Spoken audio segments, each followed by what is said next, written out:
हाँ सर। आप सबको नमस्कार, हमारे अभिनंदन, हमारे दर्शक वर्ग को, हमारे साथियों को, अतिथियों को, सबको नमस्कार। और आपका इस आज के दिन कार्यक्रमों में हमारा स्वागत है। हमारी तरफ से, हम सब की तरफ से, हमारी टीम की तरफ से आज हम आपके लिए लाए हैं दो बहुत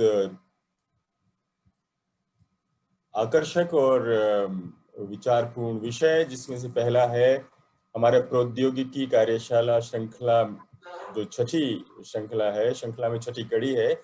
उसमें आज हम लोग बालेंदु शर्मा दाधीच जी से सीखेंगे यूनिकोड फॉन्ट में प्रकाशन कैसे होता है। और सत्र का संचालन करेंगे अनूप भार्गव जी, जो खुद अपने आप में टेक्नोलॉजी के माहिर व्यक्ति हैं और यूएसए में हमारे अंतर्राष्ट्रीय संयोजक हैं।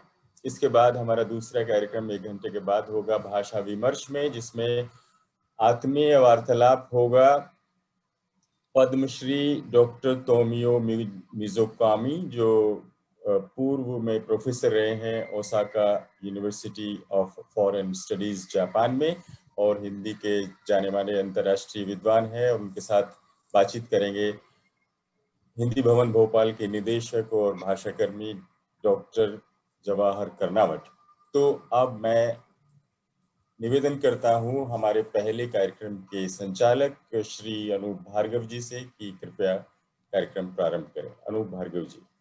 जी, धन्यवाद राजेश जी। सभी विद्वजनों को मेरा प्रणाम। जैसा कि आप जानते हैं, हमने ये छठी कड़ी है इस श्रृंखला में, जिसमें हम कोशिश करते हैं कि आपको हम कुछ ऐसा दे सकें जो आप अपने साथ अपने घर ले जा सकें और उसका उसी दिन से आप प्रयोग शुरू कर सकें। तो इसी श्रृंखला में आज हम लोग बात करने जा रहे हैं यूनिकोड में पुस्तकों के प्रकाशन पर। तो यहाँ पर एक बात जो मैं रेखांकित करना चाहूंगा वो ये है कि काफी समय से हमें ये शिकायत थी कि हमारे पास उपयुक्त टूल्स नहीं है, सॉफ्टवेयर नहीं है, जिनका प्रयोग करते हुए यूनिकोड में पुस्तकों का प्रकाशन हो सके।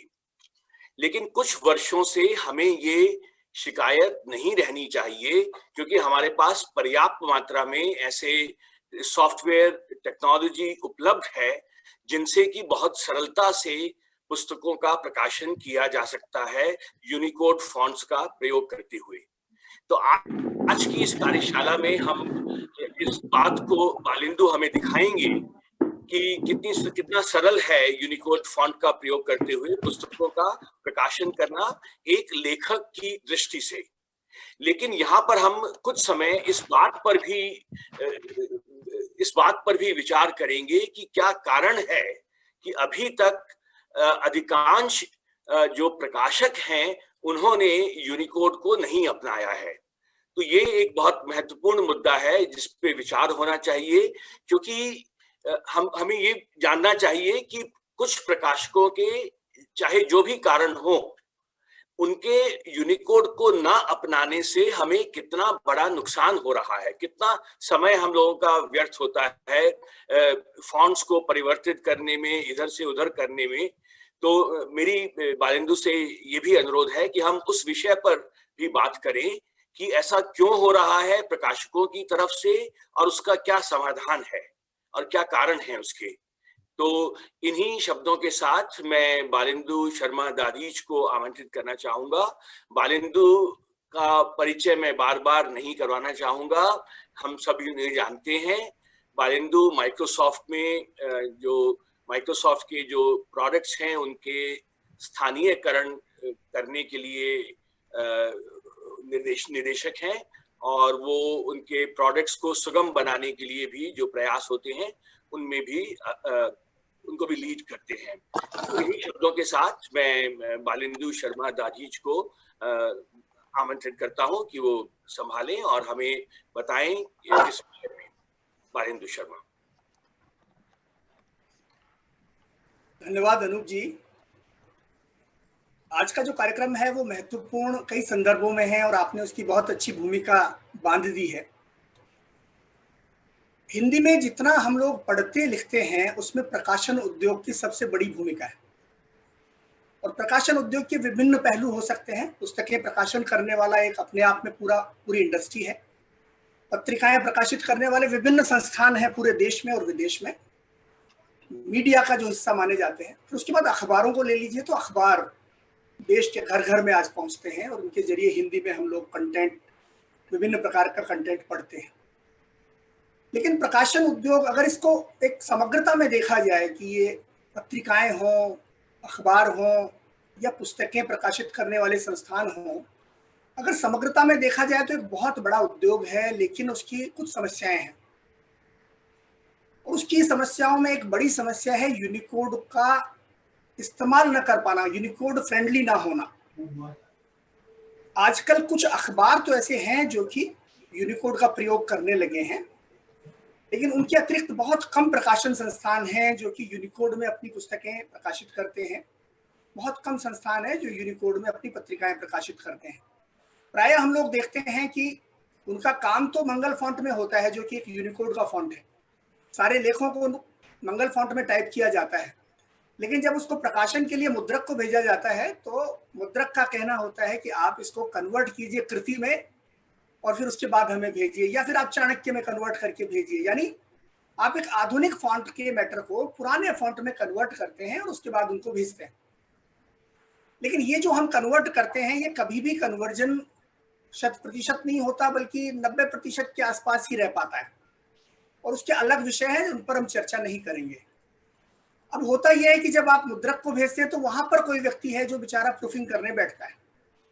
तो एक बार एक व्यक्ति ने लेख लिखने में समय लगाया, उसके बाद उस व्यक्ति ने उसको कन्वर्ट करने में समय लगाया, उसके बाद उसको जब मुद्रक के स्तर पर एक व्यक्ति प्रूफिंग करने बैठता है, प्रूफिंग करने के बाद में वो, पर ये बहुत धीमा नहीं कर सकता क्योंकि समझने का है, थोड़ा धीमा कर सकते।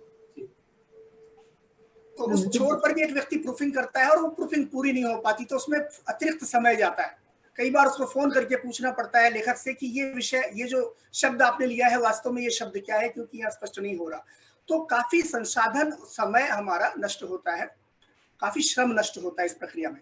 उसके बाद मान लीजिए वो पुस्तक छप भी जाती है या पत्रिका छप भी जाती है, लेकिन वो जो कंटेंट है भविष्य में आपको यदि जरूरत पड़ती है तो कृति फॉन्ट में ही फिर से मिलता है। लेकिन आप उसको इंटरनेट पर डालना चाहते हैं या लोगों के साथ में शेयर करना चाहते हैं या आप उसको ई बुक में तब्दील करना चाहते हैं, तो फिर आपको फिर से उसको मंगल फॉन्ट में, यूनिकोड में कन्वर्ट करना पड़ता है, क्योंकि कृति आदि जो फॉन्ट्स हैं इनके अनुकूल नहीं है आधुनिक चीजों के।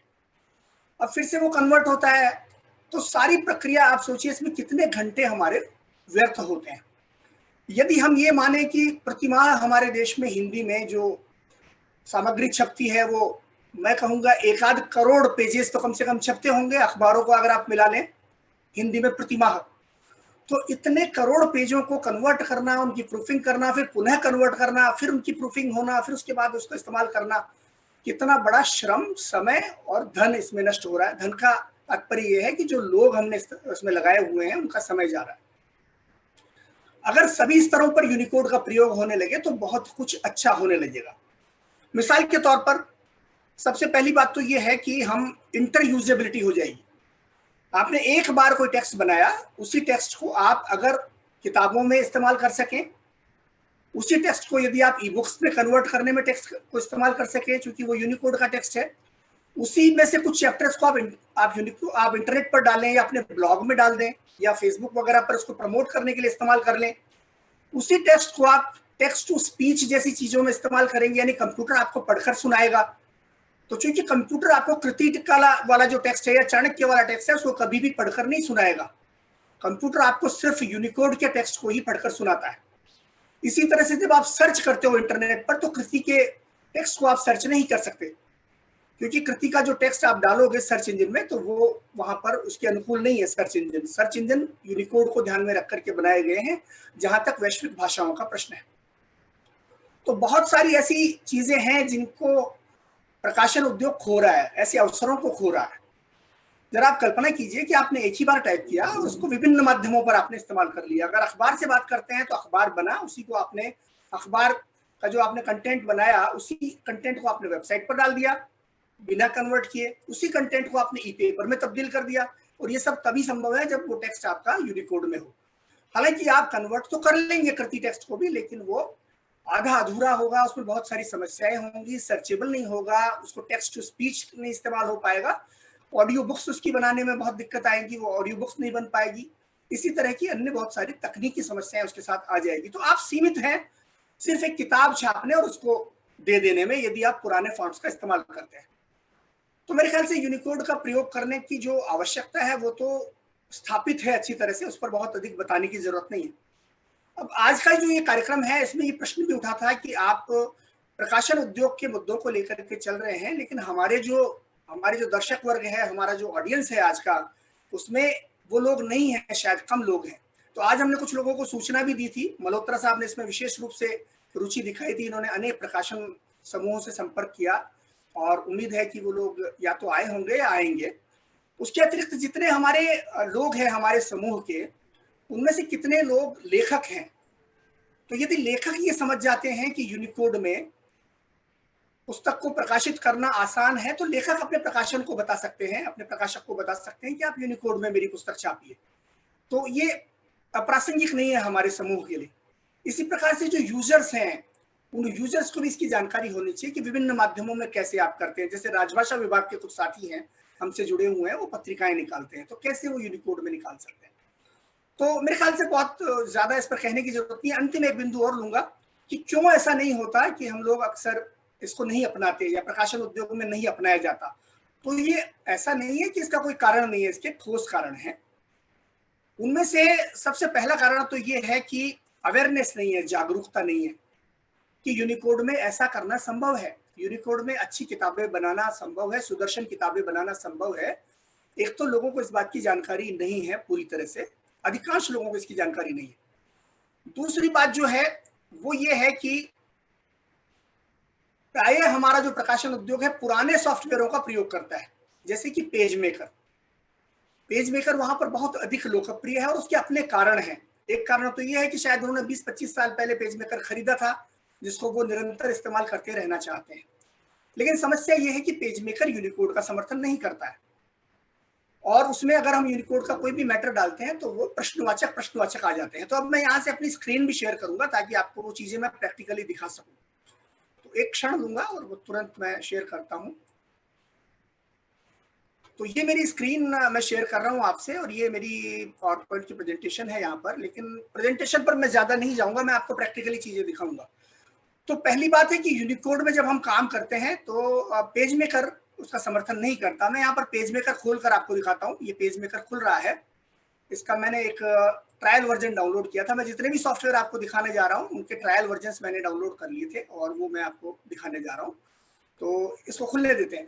तो पेज मेकर के बारे में अक्सर पेज मेकर बहुत लोकप्रिय है, लेकिन आप लोग भूल जाते हैं, हमारे प्रकाशन उद्योग के साथी भूल जाते हैं कि अगर मैं विकिपीडिया पर जाता हूं और वहां पर पेज मेकर को ढूंढता हूं तो देखिए क्या होता है। यहां पर पेज मेकर का मैंने पेज खोला और उस पेज में अगर आप देखेंगे तो यहां पर लिखा हुआ है कि यहां पर देखिए the last major release of PageMaker came in 2001।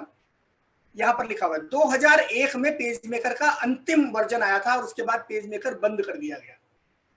तो आज के 20 साल पहले पेज मेकर बंद हो चुका है, फिर भी हम पेज मेकर का इस्तेमाल क्यों करना चाहते हैं। अब ये इसलिए महत्वपूर्ण है कि यूनिकोड जो आया था वो भी लगभग इसी समय आया था। तो जब पेज मेकर विदा हो रहा था, यूनिकोड का आगमन हो रहा था, तो पेज मेकर जानता नहीं है कि यूनिकोड क्या चीज है, और इस वजह से जब हम पेज मेकर में काम करते हैं तो वो समझता नहीं है कि मैं इसमें कैसे काम करूं। ये आपके सामने मैंने पेज मेकर खोल लिया और यहाँ पर मैंने न्यू फाइल खोली यहाँ पर, और ये मैंने एक पेज बना दिया। अब देखिए क्या होता है वो मैं आपको दिखाता हूँ। मैं यहाँ पर मान लीजिए माइक्रोसॉफ्ट वर्ड में जाता हूँ और यहाँ पर कुछ मैं टाइप करता हूँ मंगल फॉन्ट में। मैंने यहाँ पर भाषा बदल ली मेरी और कुछ भी मैंने टाइप किया। मान लीजिए मैंने यहाँ पर थोड़ा सा फॉन्ट साइज बढ़ा देता हूँ और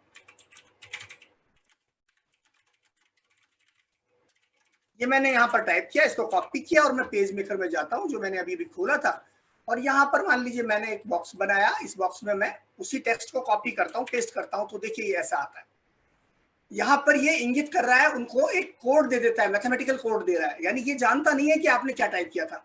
अगर मैं यहाँ पर टाइप करने की कोशिश करता हूँ यूनिकोड में तो देखिए क्या होता है,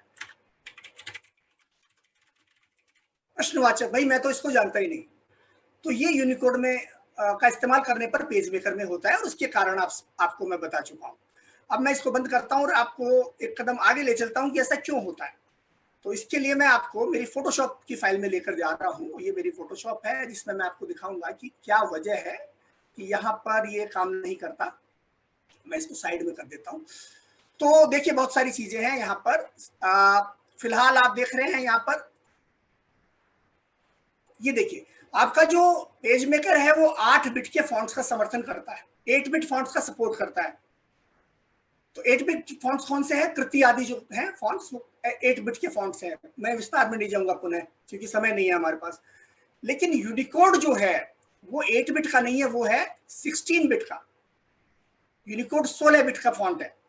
तो अब आपका जब वो पेज मेकर जानता ही 8 बिट को है तो 16 बिट का वो क्या करेगा। तो देखिए क्या होता है, जब आप क्या करते हैं, जब आप पेज मेकर को खोलते हैं और उसमें आप कोई ये फॉन्ट लाते हैं 8 बिट का, तो कोई दिक्कत नहीं होती है आपको इस फॉन्ट को।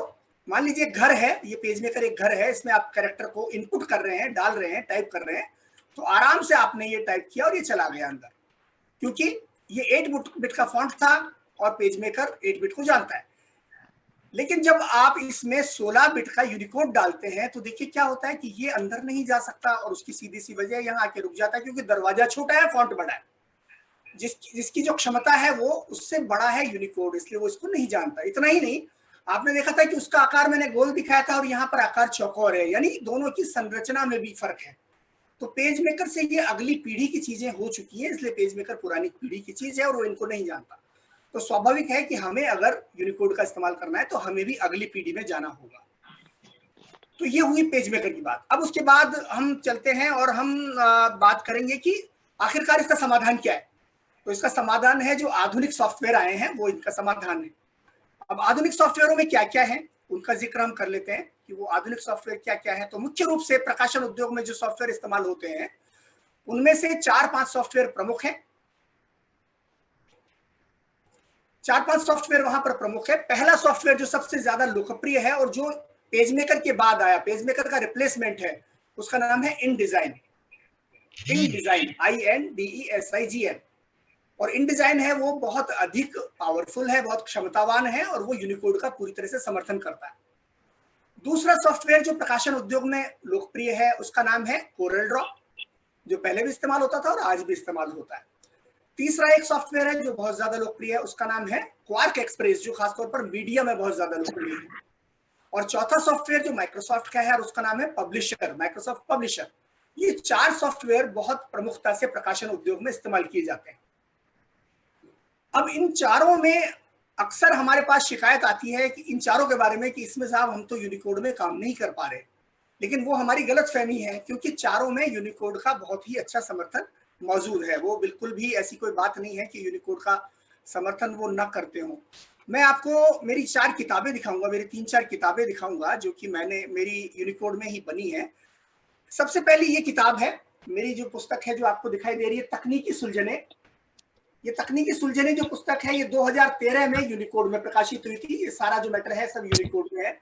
और ये जो फॉन्ट है इसका नाम है उत्साह, जिसका प्रयोग किया गया। एक और मेरी पुस्तक है जो मैंने माइक्रोसॉफ्ट से प्रकाशित की, इसका नाम है एक क्लाउड वैश्विक बेहतरी के लिए। ये किताब भी यूनिकोड में बनी, ये पूरी तरह से यूनिकोड में बनी हुई किताब है। ये सन 2018 में बनी। उसके बाद मेरी जो एक अन्य किताब अभी हाल ही में आई 2019 में, ये है दिव्यांगों के लिए तकनीक, हौसलों को उड़ने दो। ये भी पूरी तरह से यूनिकोड में बनी है। तो जैसा कि आपने देखा यूनिकोड में पुस्तकें बन रही है और कोई वो दिक्कत नहीं है। हमने सबसे पहली बार 2003 में एक कार्यशाला की थी जिसमें यूनिकोड में कैसे आप किताब बना सकते हैं इसका परिचय दिया था। उसके लिए एक इंडिया इंटरनेशनल सेंटर में एक बड़ा कार्यक्रम हुआ था। तो ये हाथ करने को आज की किताबें आपके सामने हैं और ये किताबें पर्याप्त रूप से अच्छी तरह से चली भी है और ये बनी भी है। तो यूनिकोड में कोई दिक्कत नहीं है। अब हम चूंकि एक धीरे धीरे आगे बढ़ रहे हैं चीजों की तरफ, तो मैं आपसे ये कहना चाहूंगा कि हम जो ये कार्यशालाएं कर रहे हैं, इसमें पिछली कार्यशाला जो हमने की थी तो हमने MS वर्ड के बारे में की थी। MS वर्ड में भी ये सब किया जा सकता है, ये हमने बताया था पिछली कार्यशाला में। आपको ध्यान होगा कि हमने MS वर्ड में एक प्रॉपर एक अखबार बना करके दिखाया था और वो अखबार मैं आपको दिखाता हूँ कि वो अखबार कौन सा था। तो वो अखबार जो था वो ये था, यहाँ पर मेरी स्क्रीन पर मैंने रखा हुआ है, मैं आपको अभी दिखाता हूँ, एक सेकंड। हमने MS वर्ड में प्रॉपर एक अखबार बना करके दिखाया था जिसका नाम था प्रातः भारत, और ये अखबार मैं आपको खोल के दिखा रहा हूँ, यहाँ पर ये खुल गया है। ये जो अखबार है हमने MS वर्ड में बनाया था, और आप देखिए ये कितना अच्छा सुंदर अखबार है, इसमें कोई कमी नहीं है। आप सबने, शायद आप में से बहुत से लोग उस कार्यशाला में मौजूद थे जिसमें हमने ये अखबार बनाया था माइक्रोसॉफ्ट वर्ड में। तो पहली बात तो ये है कि ये अनिवार्यता नहीं है कि आप जाएं, आप पेज मेकर का इस्तेमाल करें, आप इन डिजाइन का इस्तेमाल करें और आप अन्य सॉफ्टवेयरों का इस्तेमाल करें, क्वार्क एक्सप्रेस है या मान लीजिए कोरल ड्रॉ है। आप माइक्रोसॉफ्ट वर्ड में भी बहुत अच्छी किताबें छाप सकते हैं, माइक्रोसॉफ्ट वर्ड में आप पत्रिकाएं छाप सकते हैं, न्यूज़लेटर छाप सकते हैं, यहाँ तक कि अखबार हमने, जिसका एक ब्रॉड फॉर्मेटेड चीज होती है, वो भी आपको बनाकर यहाँ दिखाया। अब मुझे खुशी है, अक्सर हम लोग बात करते हैं हिंदी परिवार के कार्यक्रमों में कि हम लोग ये कार्यशालाएं तो कर देते हैं, लेकिन इन कार्यशालाओं का आगे प्रतिसाद होता है या नहीं, रिस्पॉन्स आता है या नहीं, लोग इसको इस्तेमाल करते हैं या नहीं। तो मुझे बड़ी खुशी है इस बार बताते हुए कि अनेक लोगों ने इस बार ये अखबार जो हमने बनाया था इसको खुद बनाने की कोशिश की, और ऐसे एक दो नमूने मैं आपको दिखाता हूँ जो लोगों ने किए हैं, और बहुत सुंदर नमूने। एक तो हमारी रजनी जी ने किया है, अनूप जी की, जो अनूप जी ने संभवतः शेयर करने वाले थे वो नहीं कर पाए, उन्होंने भी एक अखबार बनाया इसके आधार पर जो हमने पिछली कार्यशाला की थी। और एक दो और दिखाता हूं मैं आपको। हमारे मोहन बहुगुणा जी ने एक सुंदर अखबार बनाया जो कि आपको यहाँ पर दिखाई देगा, मैं खोलता हूं उसको, देखिए ये है, ये इन्होंने बनाया उसी के आधार पर एक अखबार उसी तरह से माइक्रोसॉफ्ट वर्ड में। ये चूंकि जेपीजी फाइल है तो आपको थोड़ा छोटा दिखाई दे रहा है, लेकिन कोई बात नहीं, एक उदाहरण के तौर पर आपको देखना था। तो हमारे जो ऑडियंस है, हमारे जो श्रोता हैं, हमारे जो अटेंडीज हैं, प्रतिभागी हैं, वो इन चीजों से लाभान्वित हो रहे हैं, ये यहाँ पर दिखाई दे रहा है। एक और दिखाता हूँ, एक और हमारे साथी हैं, उनका नाम है श्याम बाबू शर्मा, उन्होंने भी बहुत सुंदर एक अखबार बनाया, देखिए वो कितना सुंदर है आपके सामने। ये अखबार उन्होंने बनाया उसी हमारी कार्यशाला के तुरंत बाद में, उसमें हमने जो चीजें शेयर की थी उनका इस्तेमाल करते हैं, और उन्होंने अपनी खुद की रचनात्मकता का भी प्रयोग किया है। तो ये हमारी कार्यशालाएं काम आ रही हैं, ये रिजल्ट दे रही है, ये परिणाम दे रही है, ये आपके सामने है यहाँ पर। बहरहाल, तो मेरा कहने का तात्पर्य ये था कि आप चाहें तो माइक्रोसॉफ्ट वर्ड में भी ये काम कर सकते हैं, लेकिन हम चूंकि आज पब्लिशिंग के बारे में बात कर रहे हैं तो हम चलते हैं एक एक करके विभिन्न उत्पादों की ओर कि इनमें किस प्रकार से आप यूनिकोड का इस्तेमाल कर सकते हैं और आप किस प्रकार से फिर लाभान्वित हो सकते हैं उन तमाम चीजों से जो यूनिकोड के आने से आपकी किताबों में या आपके कंटेंट में सक्षम हो जाती है। अब मैं यहाँ पर एक बात कहना चाहूंगा कि हमारा जो आज का फोकस है वो यूनिकोड है, हमारा फोकस पब्लिशिंग के सॉफ्टवेयर नहीं है। उन पर यदि आपकी कोई जिज्ञासाएं होंगी तो आगे हम किसी उसमें कार्यक्रम में ले लेंगे, हम यूनिकोड का समर्थन उनमें कैसे होता है इस विषय पर फोकस करेंगे। अब इस बारे में नहीं कि आप किताब कैसे बनाएंगे या उसमें मान लीजिए आपको फॉर्मेटिंग करनी है तो कैसे करेंगे, या हर एक पेज पे पेज नंबर कैसे डालेंगे, वो हमारा आज का विषय नहीं है। हमारा विषय है यूनिकोड समर्थन प्रकाशन के सॉफ्टवेयरों में। तो सबसे पहले हम जिक्र करेंगे आपके फोटोशॉप का, क्योंकि फोटोशॉप बहुत ही सामान्य, बहुत ही कॉमन है जो कि प्रकाशन उद्योग में इस्तेमाल होता है। तो सबसे पहले फोटोशॉप में आप कैसे यूनिकोड टेक्स्ट का इस्तेमाल करेंगे, मैं फोटोशॉप खोल लेता हूँ यहाँ पर, ये आपके सामने है। ये फोटोशॉप का नवीनतम संस्करण है, जितने भी संस्करण मैं आपको दिखाऊंगा वो सारे नवीनतम होंगे मित्रों। हालांकि मैं एक आध संस्करणों में आपको पुराना भी कुछ बात बताने की कोशिश करूंगा, लेकिन सब नवीनतम होंगे क्योंकि सारे नवीनतम सॉफ्टवेयर यूनिकोड का 100% समर्थन करते हैं, कहीं कोई दिक्कत शेष नहीं है। भले ही आप माइक्रोसॉफ्ट को तो आप जानते ही हैं, वर्ड को, लेकिन यहाँ पर सबसे पहले फोटोशॉप देख रहे हैं। तो मान लीजिए यहाँ पर मैं एक डॉक्यूमेंट बनाता हूँ, फाइल में जाऊंगा, मैंने न्यू पर क्लिक किया और एक डॉक्यूमेंट मैंने बना लिया। जो भी साइज यहाँ पर आ रहा है, मान लीजिए थोड़ा बेहतर कर देता हूँ मैं, 1200 पिक्सल्स बाई 800 पिक्सल्स का मैं एक डॉक्यूमेंट यहाँ पर बना देता हूँ। फोटोशॉप है ये आपके सामने फोटोशॉप है। और मान लीजिए अब इसमें मैं टाइपिंग करना शुरू करता हूँ, कुछ भी, मैं एक हेडलाइन लगाता हूँ, मैंने लिखा यहाँ पर, ये मैंने टी जो है टेक्स्ट वाला जो टूल है उसको चुन लिया है और यहाँ पर मैं टाइपिंग करना शुरू करता हूँ। मान लीजिए मैंने लिखना शुरू किया वैश्विक हिंदी परिवार। अब मैं हिंदी भाषा, मैं यूनिकोड में टाइप कर रहा हूं, आपको बता दूं। अब देखिए इस तरह से टाइप होता है फोटोशॉप में। अब आप कहेंगे कि यही तो दिक्कत है, समस्या यही तो आती है। तो प्राय 3 प्रकार की हमें दिक्कतें देखने को मिलती है। पहली तो प्रश्नवाचक प्रश्नवाचक प्रश्नवाचक, जहां यूनिकोड का समर्थन नहीं होता। दूसरी जो है वो इस तरह की, जैसी आपको यहाँ पर दिखाई देती है। और तीसरी जो दिक्कत है उसमें अक्षर इधर उधर हो जाते हैं, उल्टे पुल्टे हो जाते हैं, या कई बार कर्सर यहाँ से वहां चला जाता है, या आपके टेक्स्ट का जो ओरिएंटेशन है या जो उसका आपका अलाइनमेंट है वो बिगड़ जाता है। ये 3 प्रकार की मुख्यतः दिक्कतें आती है जहां यूनिकोड का पूरा समर्थन नहीं होता। लेकिन ये समर्थन हम चूंकि स्थापित करने वाले हैं तो कैसे होगा वो मैं आपको दिखा रहा हूँ। तो ये फोटोशॉप में मैंने लिखा और ये हमारा सही ढंग से टाइप नहीं हुआ। अब मान लीजिए मैं इसको हटा देता हूँ और आपको बताता हूँ कि आपको क्या करना होगा कि आप फोटोशॉप में सही ढंग से टाइप कर पाए।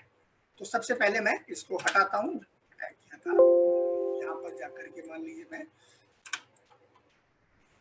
ठीक है। तो मैं क्या करूंगा, मैं यहाँ पर एडिट में जाऊंगा। सबसे पहले आपके फोटोशॉप में एडिट वाला जो ये यहाँ पर टैब है इसमें जाऊंगा और एडिट में मैं नीचे जाऊंगा प्रेफरेंसेस की तरफ, एडिट और प्रेफरेंसेस। और यहाँ जब प्रेफरेंसेस में जाएंगे तो देखिए एक नया मेन्यू खुल गया है। इस मेन्यू में आपको दिखाई देगा यहाँ पर टाइप, ठीक है। यहाँ टाइप पर आप क्लिक करिए। जब आप टाइप पर क्लिक करेंगे तो ये विंडो आपके सामने खुल जाएगी इस तरह की। इस विंडो में बहुत सारे आपको ऑप्शंस दिखाई देंगे। इन ऑप्शंस में यहाँ पर दाईं तरफ देखिए आप, यहाँ पर क्या सिलेक्टेड है, Latin and east Asian layout. इस समय ये सिलेक्टेड है, यानी आप जो टाइप कर रहे हैं उस पर नियम कौन से लगाए जा रहे हैं, लैटिन भाषाओं के नियम लगाए जा रहे हैं। और आप जानते हैं कि लैटिन भाषाओं में अक्षर एक के बाद एक आते हैं। तो जैसे हमने टाइप किया तो एक के बाद एक ही उनको लगा दिया गया कि ये एक के बाद एक आएंगे, लेकिन भारतीय भाषाओं में अक्षर एक के बाद एक नहीं आते हैं। आप टाइप भले ही उनको उस रूप में करते हैं, लेकिन रेफ हमारा साइड में आता है, नीचे आता है। आप जो ऊपर रकार लगाते हैं वो ऊपर आता है। इसी तरह से सारे हमारे अलग तरह से हमारे कैरेक्टर्स जो है वो बनाए जाते हैं। हमारे कंजंक्ट या संयुक्ताक्षर जो है वो अलग तरह से आते हैं, वो एक के बाद एक नहीं आते। आपने क्ष लिखा तो क हलन तो श नहीं आता है, क्ष एक ही कैरेक्टर या एक ही ग्लिफ के रूप में आता है। तो हमारे नियम अलग हैं, लेकिन हमने फोटोशॉप को जब लिया तो उसमें उन नियमों को सक्रिय नहीं किया। आपको करना सिर्फ क्या था, मैं फिर से बताता हूं। आप एडिट में जाएंगे, एडिट में जाने के बाद यहाँ पर प्रेफरेंसेस पर जाएंगे और प्रेफरेंसेस में टाइप पर क्लिक करेंगे। और जब आप टाइप पर क्लिक करेंगे तो देखिए यहाँ पर दाईं तरफ आपको दो दिखाई देंगे, लैटिन एंड एशियन दिया हुआ है और उसके नीचे वर्ल्ड रेडी लेआउट, यानी पूरी दुनिया में जो नियम चलते हैं वो लागू कर दो, यानी कि यूनिकोड के जो नियम है उस पर लागू कर दो। ये आपने कह दिया अपने फोटोशॉप को और ओके बटन दबा दिया। अब देखिए क्या होता है। अब मैं जाता हूं और मैंने वही टी के जरिए मैंने यहाँ पर कुछ टाइप करने के लिए बनाया और मैं अब टाइप करना शुरू करता हूं। वही लिखूंगा मैं, वैश्विक हिंदी परिवार। अब देखिए फिर से गड़बड़ हो गया। तो अब आप कहेंगे कि आपने एक नियम सही कर दिया लेकिन फिर भी गड़बड़ है। तो इसका एक और स्टेप उठाना है और वो स्टेप अब मैं आपको बताता हूँ कि वो कैसे होगा। इसको मैं हटा देता हूँ फिर से। आपको 2-3 छोटे स्टेप्स करने हैं जो उनके करने के बाद में ये हो जाएगा। बहरहाल चलिए मैं ऐसे यही बता देता हूँ। मेरा थोड़ा सा इसका जो यहाँ पर थोड़ा गड़बड़ है, तो मैं इसको फिर से हटाता हूँ। इसको मैं हटा देता हूँ और एक बार फिर से मैं लाता हूँ। यहाँ पर फिर से मैंने टी लाया और यहाँ पर मैंने क्लिक किया और मैंने ये सिलेक्ट कर लिया। उसके बाद मैं लिखता हूँ वही। अब क्या करूंगा मित्रों, मैं इसको सेलेक्ट करूंगा एक बार और यहाँ ऊपर देखिए यहाँ पर एक आइकन दिया हुआ है। ये आइकन जो कि मेरे प्रॉपर्टीज के बारे में है, मेरे पैराग्राफ की और कैरेक्टर की प्रॉपर्टीज। मैं इस पर क्लिक करूंगा और जब यहाँ क्लिक करूंगा तो यहाँ पर एक है कैरेक्टर और दूसरा है पैराग्राफ, ठीक है ना। तो पैराग्राफ में जब आप जाएंगे तो यहाँ पर आपको राइट क्लिक करना पड़ेगा या यहाँ पर आपको क्लिक करना पड़ेगा। तो देखिए वही वर्ल्ड रेडी लेआउट यहाँ भी लिखा हुआ है। आपको एक बार यहाँ पर भी क्लिक करना होगा और उसके बाद देखिए क्या होता है। ये वैश्विक हिंदी परिवार आपका बदल गया। अब आप जो भी टाइप करें, आप कठिन से कठिन हिंदी शब्द टाइप करें, आपका वो सही ढंग से टाइप होता चला जाएगा। जैसे मैंने लिखा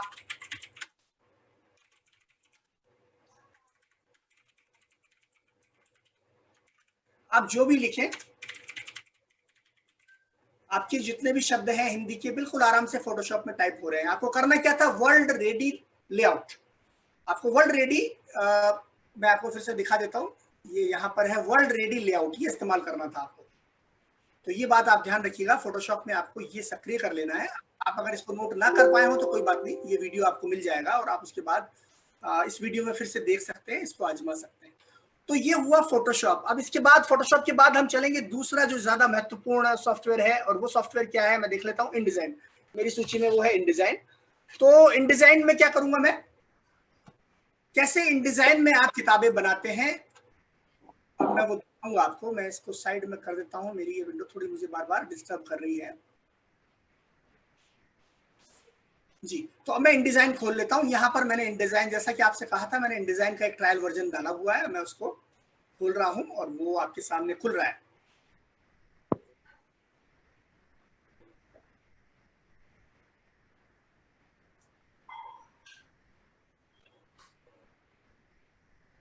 ये खुल गया है InDesign, थोड़ा सा समय लिया इसने लेकिन कोई बात नहीं। InDesign में भी क्या होता है, इसमें एक वर्ल्ड रेडी कंपोजर होता है जिसका इस्तेमाल आपको करना है। खुलने देते हैं हम इसको। ये खुल गया। यहाँ पर मैं एक नया डॉक्यूमेंट बनाऊंगा। देखिए ऐसे InDesign आता है, ये सॉफ्टवेयर ऐसे खुलता है। यहाँ पर क्रिएट न्यू पर मैंने क्लिक किया तो एक नया डॉक्यूमेंट बन जाएगा। यहाँ पर जो भी दिया हुआ था डॉक्यूमेंट, मैं मान लीजिए उसी को ले लेता हूँ, या मैं अपना खुद का भी डॉक्यूमेंट बता सकता हूँ। मान लीजिए मैं अपना ही कर देता हूँ एक। यहाँ पर मैंने यहाँ पर साइज खुद बता दिया कि मुझे जो डॉक्यूमेंट बनाना है वो इंचों में है। मान लीजिए मुझे किताब बनानी है तो किताब का मेरा आकार होगा 6 इंच की उसकी चौड़ाई होगी और 9 इंच की उसकी लंबाई होगी या ऊंचाई होगी, आप जो भी कहना चाहें, जो कि एक स्टैंडर्ड फॉर्मेट है जो हमारी किताबों में इस्तेमाल हुआ है। तो 6x9 ये हमने फॉर्मेट यहाँ पर ले लिया और एक InDesign का एक हमने यहाँ पर डॉक्यूमेंट ले लिया। अब इसके बाद मैं यहाँ पर मान लीजिए टाइप करना शुरू करता हूँ। मैंने टी टूल जो था उस पर क्लिक किया और यहाँ पर मैं एक बॉक्स बना देता हूँ इस टी टूल को ऐसे खींचते हुए InDesign में। और अब मैं टाइपिंग शुरू करूंगा, लेकिन टाइपिंग से पहले मैं इसका फॉन्ट साइज देखता हूँ कि फॉन्ट साइज थोड़ा सा बढ़ा दूँ या फिर मैं कुछ और करूँ, देखता हूँ एक बार। ये फॉन्ट साइज मैं यहाँ पर थोड़ा बढ़ा देता हूँ ताकि आपको दिखाई दे। मान लीजिए मैंने 30 पॉइंट कर दिया यहाँ पर, और जो फॉन्ट था वो भी मैंने बदल करके और यहाँ पर मंगल कर दिया। मंगल फॉन्ट मैंने कर दिया है, मंगल फॉन्ट रेगुलर। और अब मैं टाइप करता हूँ और ये है InDesign। मान लीजिए वही मैंने फिर से लिखा यहाँ पर वैश्विक हिंदी परिवार। एकदम सही आ, सही क्यों आ रहा है? क्योंकि मैंने एक सेटिंग इसमें पहले ही कर दी थी। मैं आपको ले चलता हूँ कि वो सेटिंग क्या है। हालांकि मजा तब आता जब यहाँ पर नहीं आता और हम इसको फिर करते, लेकिन मैं लगता है भूल गया उसको हटाना। बहरहाल मैं आपको दिखाता हूँ कि मैंने क्या सेटिंग की थी। सबसे पहले मैं गया था एडिट में, यहाँ एडिट में गया था और एडिट में जाने के बाद वही प्रेफरेंसेस पर मैं गया था। प्रेफरेंसेस में आप जाएंगे तो आपको यहाँ पर बहुत सारे यहाँ पर विकल्प दिखाई दे रहे हैं। इन विकल्पों में से एक है एडवांस्ड टाइप। ध्यान रखिएगा, एडवांस्ड टाइप, इस पर आप क्लिक करेंगे एडवांस्ड टाइप पे, और इस पर क्लिक करने के बाद आपको बहुत सारे विकल्प यहाँ पर दिखाई दे रहे हैं। अब इन विकल्पों में वही बात हो गई ना जो आप टाइप कर रहे थे। मान लीजिए अब देखिए आप जो टाइप कर रहे थे वो क्योंकि भारतीय भाषाओं में है जिस पर अलग नियम लागू होते हैं, तो आपको यहाँ पर मैंने सेलेक्ट कर दिया है use inline input for non Latin text. ठीक है ना, ये यहाँ पर मैंने सेलेक्ट किया हुआ है, इसलिए वो नियम यहाँ पर लग गए और इसलिए आप देख पा रहे हैं कि यहाँ पर एडवांस टाइप में ये हो गया। उसके बाद आपको आराम से आप काम कर पा रहे थे। तो एक तो आपको ये यहाँ पर ये सेटिंग करनी है। उसके बाद दूसरा काम आपको एक और करना है InDesign में, और वो क्या है? वो काम ये है कि आपको अपने पैराग्राफ में जब आप जाएंगे, जैसे आप यहाँ पर पैराग्राफ स्टाइल्स दिखाई दे रही है आपको। देखिए यहाँ पर आप जब भी आप यहाँ पर टाइप करेंगे, मान लीजिए मैं यहाँ पर कुछ भी टाइप करता हूँ,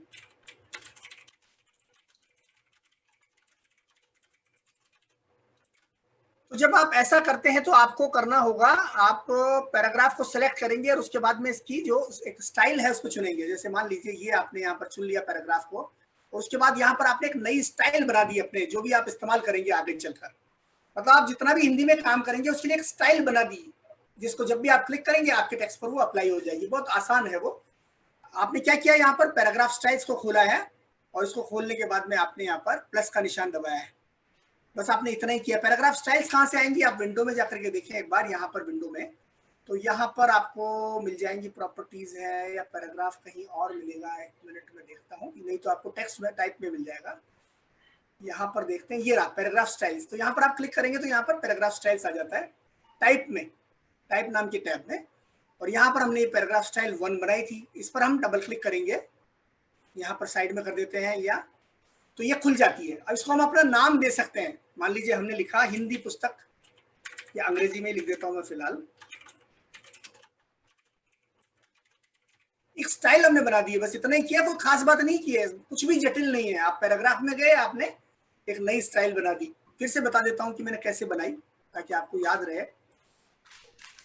देखिए मैं टाइप में गया, टाइप में जाने के बाद में मैंने यहाँ पर क्लिक किया, पैराग्राफ स्टाइल्स पर इसको क्लिक कर दिया तो ये खुल गया बॉक्स, और उसमें यहाँ प्लस का निशान है, उस पर क्लिक करो तो नई स्टाइल बन जाती है। बस इतना ही करना है आपको, प्लस के निशान पर क्लिक कीजिए, नई स्टाइल बन जाती है। जिस स्टाइल को डिलीट करना हो तो उसको सेलेक्ट कीजिए और यहाँ पर ये डिलीट का निशान है, इसको दबा दीजिए, डिलीट हो जाएगी। तो बहुत छोटी सी चीज है, कुछ भी इसमें जटिल नहीं है। तो हमने एक स्टाइल यहाँ पर बना दी, इसको डबल क्लिक करके हमने खोल लिया। यहाँ पर ये मान लीजिए इसकी सारी सेटिंग्स खोल ली और उसको एक नाम दे दिया, हिंदी बुक। ताकि हमें याद रहे। हमारी Hindi book, English book, Tamil book, सबकी अपनी अपनी स्टाइल है, हम बना सकते हैं। जब भी वो किताब बनाएंगे, हमने मैटर लाया और इस हिंदी बुक पर क्लिक कर दिया इस पर, तो वो मैटर अपने आप फॉर्मेट हो जाएगा, हमारे हिंदी के यूनिकोड के नियम अपने आप उस पर लागू हो जाएंगे। इतना सही करना है। अब इसके बाद क्या करना है आपको, यहाँ देखिए आपको बाईं तरफ जो विकल्प दिखाई दे रहे हैं, इसमें से एक है जस्टिफिकेशन। इस जस्टिफिकेशन में यहाँ पर आपको ये चुनना है, Adobe world ready paragraph composer. ठीक है, अगर मान लीजिए आपने ये नहीं चुना तो देखिए क्या होता है। मैं आपको पहले नहीं चुन के दिखाता हूं। तो ये सारा टेक्स्ट बिगड़ा हुआ है, यहाँ पर ये बिगड़ा हुआ आएगा जब भी आप टाइप करेंगे। मान लीजिए मैं यहाँ पर वैश्विक लिखता हूं दोबारा, देखा आपने, सब बिगड़ा हुआ था क्योंकि इस पर अंग्रेजी के नियम लगाए जा रहे थे। अब मैं क्या करूंगा, यहाँ पर मैं हिंदी बुक को मैंने क्लिक किया और यहाँ पर जाने के बाद मैंने जस्टिफिकेशन में जाऊंगा, जस्टिफिकेशन, और यहाँ पर क्लिक करूंगा दाईं तरफ, और यहाँ मैंने चुन लिया वर्ल्ड रेडी पैराग्राफ कंपोजर और ओके दबा दिया मैंने। तो अब देखिए अपने आप ही सारा मैटर आपका सब ठीक हो गया। तो सिर्फ इतना ही करना है। अब आप कुछ भी टाइप करेंगे उसके बाद आपको यहाँ इस पर क्लिक कर देना है और उसके बाद आपका काम हो जाएगा। मान लीजिए मैं इसको हटा देता हूँ और कुछ नया टाइप करता हूँ तो उस पर भी ये लागू हो जाएगा। ये मैंने नया बॉक्स बनाया और यहाँ पर मैंने टाइप करना शुरू कर दिया। मैंने फॉन्ट साइज थोड़ा सा बढ़ा देता हूँ, मान लीजिए यहाँ पर वो 30 साइज बढ़ा देता हूँ। फॉन्ट भी मैं एक दूसरा ले लेता हूँ और मैं आपको बताऊंगा कि वो मैं ऐसा क्यों कर रहा हूँ। मैंने जो फॉन्ट लिया उसका नाम है Adobe Devanagari. Adobe Devanagari font मैंने लिया है मित्रों। आप में से कई लोग शायद इसके बारे में जानते नहीं होंगे। ये भी यूनिकोड का फॉन्ट है जो एडोबी कंपनी ने बनाया है, जिसका पेज मेकर आता है, फोटोशॉप आता है, जिसका इनडिजाइन आता है। तो इसमें मैं वही टाइप करूंगा। मान लीजिए मैंने लिखा वैश्विक, तो ये बढ़िया से टाइप हो रहा है क्योंकि हमारा जो स्टाइल था वो वाला लागू हो रहा है जो हमने बना दिया। हमारी बाय डिफॉल्ट वो स्टाइल लागू हो रही है। ठीक है ना। तो आप ऐसा कर सकते हैं। अच्छा, दूसरी बात, इसमें बेसिक पैराग्राफ के नाम से एक डिजाइन, एक स्टाइल पहले से ही मौजूद है। आप चाहें तो उसको एडिट कर दीजिए। अगर आपको सिर्फ हिंदी में ही काम करना होता है तो आप इसकी बाय डिफॉल्ट जो आती है स्टाइल, उसी को एडिट कर दीजिए। तो आपको फिर कुछ भी नहीं करना है। आपको हमेशा वो हर चीज जो भी आप टाइप करेंगे उस पर वो लागू हो जाएगा। अब ये ऐसा क्यों आ रहा है, क्योंकि फॉन्ट बदल गया है। यहाँ पर फॉन्ट जाकर के जैसे ही मैं यूनिकोड का चुनूंगा ये ठीक हो जाएगा। मान लीजिए मैंने लिखा एरियल यूनिकोड MS लिखता हूं, ये मैंने लिखा तो ये एरियल यूनिकोड MS आ गया। इसका फॉन्ट साइज मैंने बढ़ा दिया तो आपने देखा ये हो गया। तो आपका इन डिजाइन में आराम से आप हिंदी यूनिकोड फॉन्ट में काम कर पा रहे हैं। अब एक दो चीजें और दिखाऊंगा मैं आपको यहाँ पर। मान लीजिए मुझे किताब बनानी है इन डिजाइन में यूनिकोड का इस्तेमाल करते हुए, तो मैं क्या करूंगा, मैंने यहाँ पर एक बॉक्स बना दिया, मान लीजिए मैंने यहाँ पर। और इस बॉक्स को बनाने के बाद में मैंने मेरे जो आर्टिकल हैं कुछ पहले से ही मैंने कंपोज किए हुए हैं MS वर्ड में। आपको दिखा देता हूँ, मेरे इस बॉक्स में पड़े हुए हैं वो।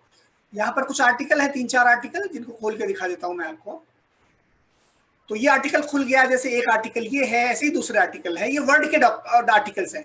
आपको इन डिजाइन में जाकर के टाइप करने की जरूरत नहीं है। आप बिल्कुल MS वर्ड में अपने डॉक्यूमेंट बनाओ और उनको आप इन डिजाइन में आप क्या करेंगे, इंपोर्ट कर लेंगे। लेकिन इंपोर्ट की बजाय यहाँ पर एक दूसरा शब्द इस्तेमाल होता है जिसका नाम है प्लेस। तो मैं आपको फिर से इन डिजाइन में ले जाता हूँ। ये इन डिजाइन है और यहाँ पर हमने क्या किया, ये एक बॉक्स बनाया था जो आपने अभी देखा था। मैं फिर से बना देता हूँ, आप अगर भूल गए हो तो। मैंने टी पर क्लिक किया और यहाँ पर एक बॉक्स बना दिया। ये बॉक्स बन गया मित्रों। और इसके बाद मैं जाऊंगा फाइल में। फाइल पर जाने के बाद मैं करूंगा प्लेस। याद रखिएगा इंपोर्ट नहीं है यहाँ पर, यहाँ है प्लेस। इंपोर्ट हालांकि दूसरी चीजों के लिए है, लेकिन हम यहाँ इस्तेमाल करेंगे प्लेस का।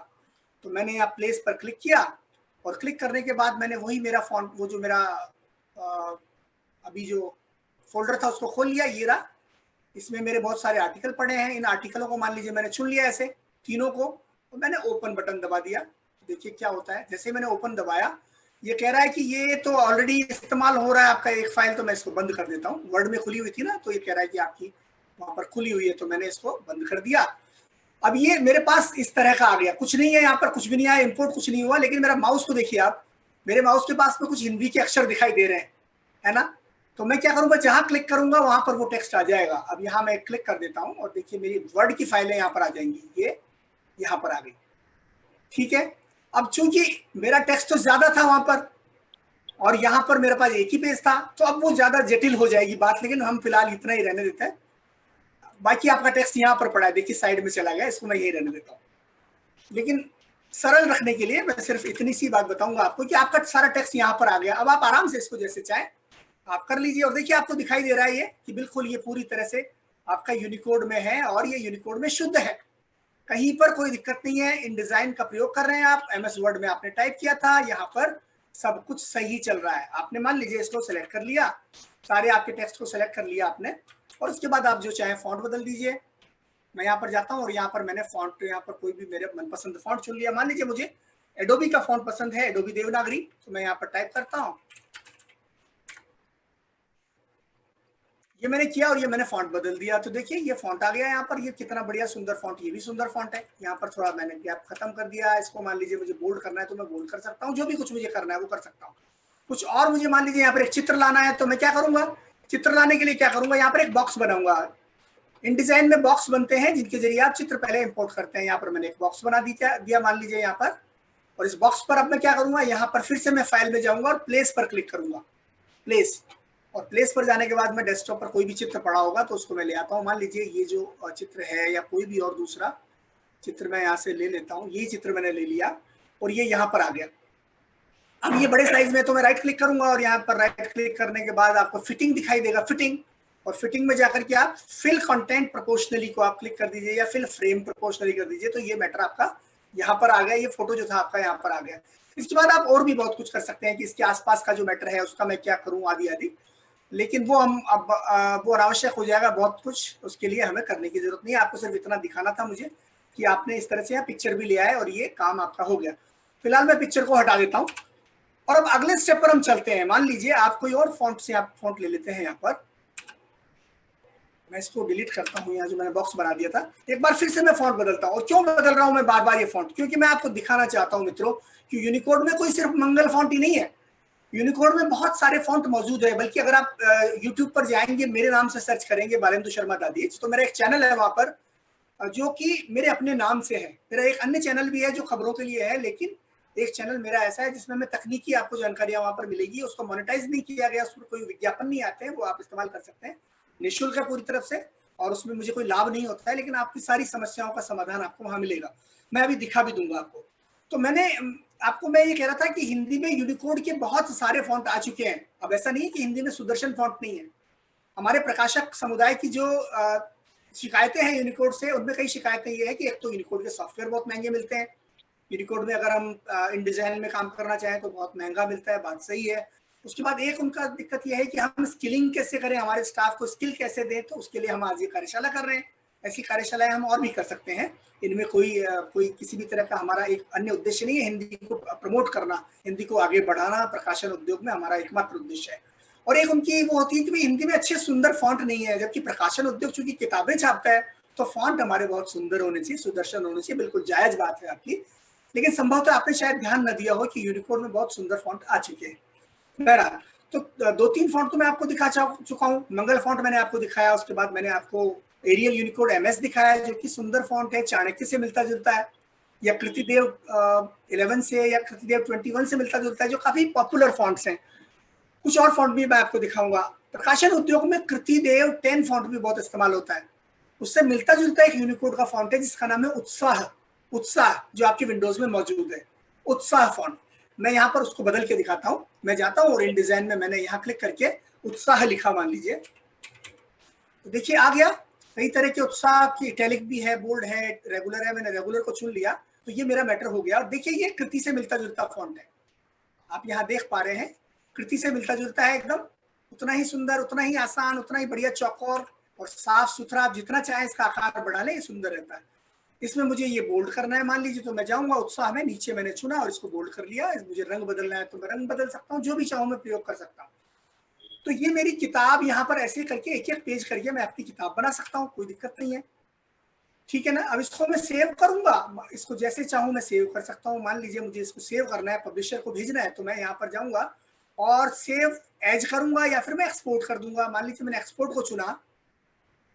फिर से बताता हूँ आपको, जैसे आप वर्ड के डॉक्यूमेंट सेव करते हैं वैसे ही डिजाइन में करते हैं। आप एडिट पर जाएंगे, फाइल में जाएंगे और एक्सपोर्ट कर देंगे बस।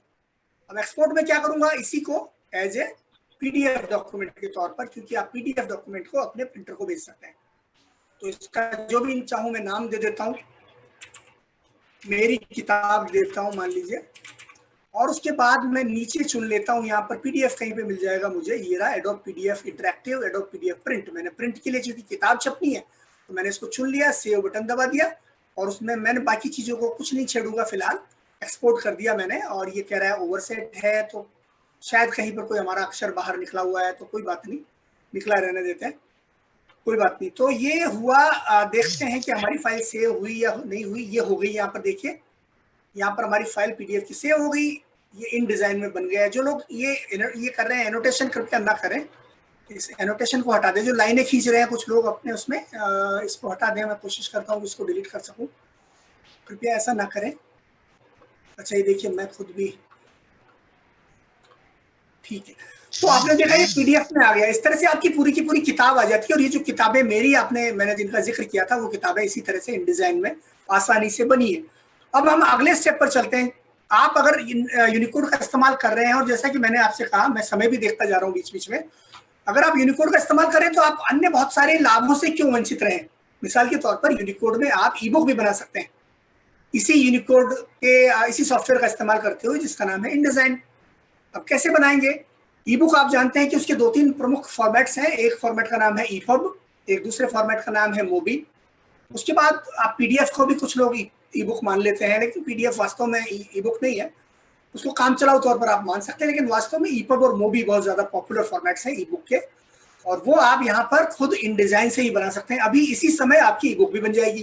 तो आपने एक किताब बनाई थी प्रिंट के लिए, लेकिन प्रिंट के साथ साथ आपने ई बुक भी बना ली, और उसको आप शेयर कर सकते हैं इसी के साथ भी ऑनलाइन। आप चाहें तो उसको अमेजोन पर भेज सकते हैं बिकने के लिए, आप चाहें तो अन्य माध्यमों से डाउनलोड के लिए भेज सकते हैं। कितना आसान है यूनिकोड में किताब बनाना। यूनिकोड फॉन्ट्स में आपको ईपब बनाना भी बहुत आसान है। देखिए मैं दिखाता हूँ। क्या करेंगे, आप फाइल पर जाएंगे, और फाइल पर जाने के बाद आप वही एक्सपोर्ट पर क्लिक करेंगे जिसका हमने इस्तेमाल किया था। और यहाँ पर आपको पीडीएफ चुना था, उसकी बजाय आप क्या करेंगे, पहले तो फाइल को नाम दे देता हूँ, मेरी फाइल ही लिख देता हूँ, मेरी किताब लिख देता हूँ, या मेरी ई बुक लिख देता हूँ। और मैं यहाँ पर ये जो पीडीएफ चुना था उसकी बजाय यहाँ पर ईपब चुन लूंगा। ईपब, देखिए ईपब। बस इसको करने के बाद में, मैं ईपब को चुनने के बाद, इसके 2 फॉर्मेट होते हैं, एक फिक्स लेआउट होता है और एक फ्लो लेआउट होता है। मैंने फ्लो लेआउट चुन लिया है फिलहाल, फ्री फ्लोएबल, और मैंने सेव बटन दबा दिया। और ये मुझसे पूछ रहा है बहुत सारी बातें, लेकिन मेरे लिए बहुत उलझन भरी है, मैं कॉम्प्लेक्सिटी में बिलीव नहीं करता हूँ, विश्वास नहीं रखता, तो मैंने ओके बटन दबा दिया। मुझे सरलता चाहिए। तो ये मेरी किताब बन गई। और अब ये कहाँ खुल गई, ये ई बुक रीडर में खुल गई। देखिए आपके सामने ये मेरा ई बुक रीडर है जो मेरे कंप्यूटर में मौजूद है, इसमें ये खुल गई है किताब। मैं कोशिश करूं कि इसको आपको अलग रूप में दिखा दूं, थोड़ा सा बड़े आकार में दिखा दूं। इसका आकार व्यू में कहीं होगा बड़ा करने का, अगर नहीं भी है तो आपको दिखाई दे रहा है। मैं इसमें ज्यादा माथापच्ची नहीं करना चाहता हूँ। हाँ ये रहा लार्ज, एक्स्ट्रा लार्ज कर देता हूँ, ये आ गई, और भी एक्स्ट्रा लार्ज। तो इस समय ये जो है आपको जो दिखाई दे रही है ई बुक है मित्रों, और ये किसमें खुल रही है, एडोब डिजिटल एडिशंस, जो कि एक ई बुक रीडर है, एक सॉफ्टवेयर है जिसका नाम है ई बुक रीडर। यही किताब आपकी किंडल में खुल जाएगी, अमेजोन की किंडल में, जो ई बुक का आपका जो एक डिवाइस आती है, आप चाहें तो उसमें खोल लें। यही किताब आपके आईपैड में खुल जाएगी, यही आपके आईफोन में खुल जाएगी, यही एंड्रॉइड फोन में खुल जाएगी।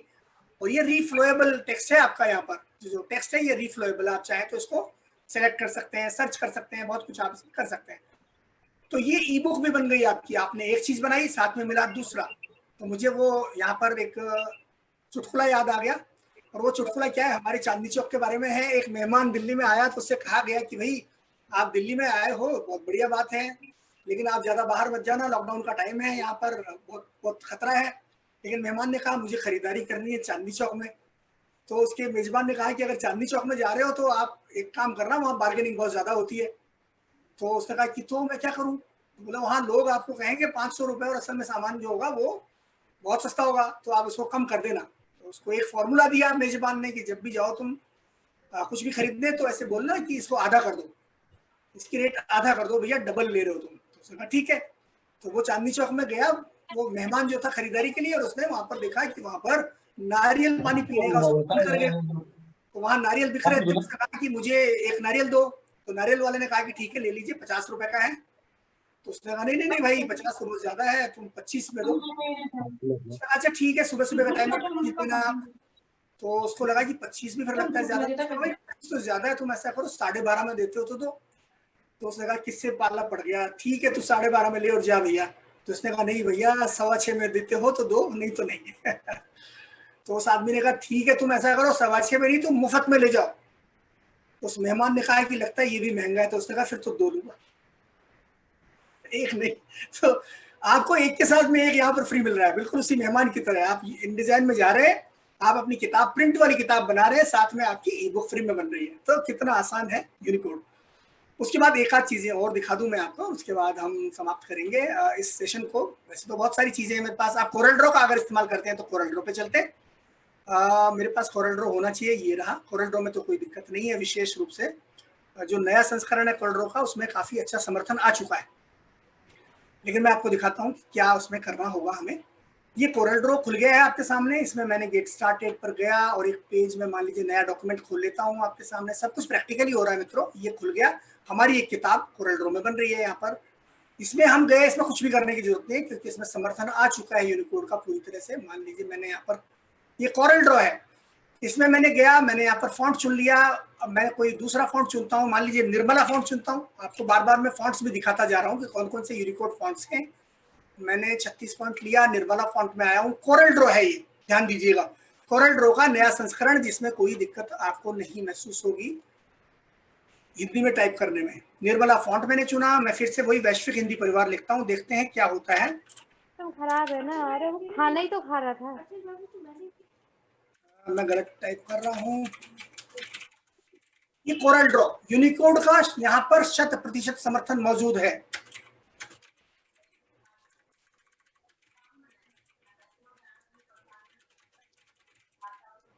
ये यूनिकोड टेक्स्ट है, आप चाहें तो इसको मंगल में बदल लीजिए। कोरल ड्रॉ है, कोई दिक्कत नहीं होगी। मंगल फॉन्ट बदलता हूँ ताकि आपको विश्वास हो कि यूनिकोड का ही है ये। कोई दिक्कत नहीं।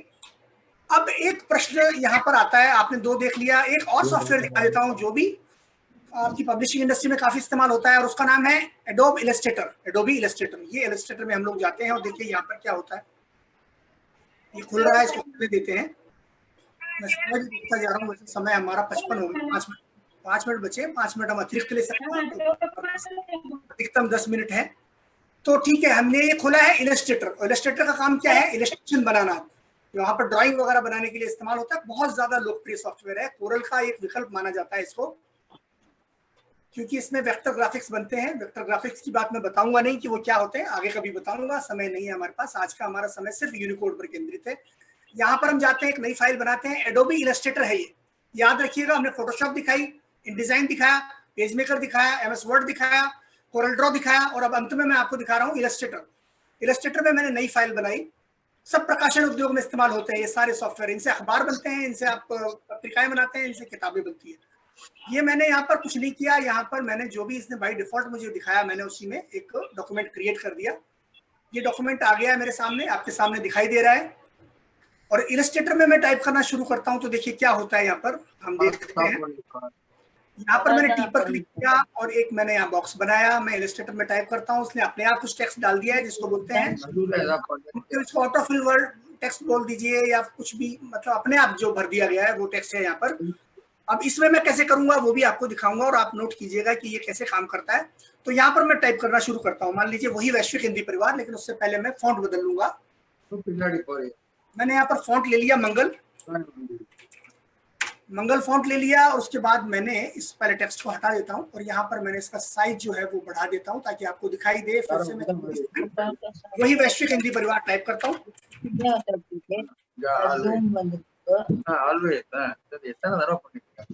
वैश्विक हिंदी परिवार बिल्कुल उसी तरह से आया जैसे कि आपको उम्मीद थी। तो अब इसको ठीक कैसे करेंगे, हम सेलेक्ट कर लेंगे इसको और उसके बाद हम जाएंगे मित्रों यहाँ पर एडिट में, और एडिट में जाने के बाद प्रेफरेंसेस में जाएंगे। जैसे आपको याद होगा हमने फोटोशॉप में किया था, तो यहाँ भी प्रेफरेंसेस में जाने के बाद हम एक सेटिंग करेंगे जो मैं आपको बता देता हूँ कि यहाँ पर हम टाइप पर जाएंगे। जो नीचे टाइप दिखाई दे रहा है आपको, टाइप पर क्लिक करेंगे और टाइप पर क्लिक करने के बाद देखिए क्या होता है। ये हमारे पास बॉक्स आ गया। इस बॉक्स में बहुत सारे विकल्प हैं, इनमें से एक विकल्प आपको दिखाई देगा, देखते हैं नीचे की तरफ कहीं दिखेगा, शो इंडिक ऑप्शंस। देखिए यहाँ पर ध्यान दीजिएगा, शो इंडिक ऑप्शंस पर क्लिक करेंगे। यहाँ पर इस पर क्लिक कीजिए और ओके बटन दबा दीजिए, शो इंडिक ऑप्शंस। तो इसके बाद अब इसको तो मैं हटा देता हूँ और इसके बाद देखते हैं कि हम टाइप करते हैं तो ये चलता है कि नहीं चलता है। मैं नया टेक्स्ट टाइप करता हूँ। ये आपके सामने है। एडोबी इलस्ट्रेटर में पूरी तरह से यूनिकोड का समर्थन। फॉन्ट बदल लीजिए, वो भी बदलने पे भी कोई दिक्कत नहीं है। मान लीजिए मैंने एडोबी देवनागरी कर दिया।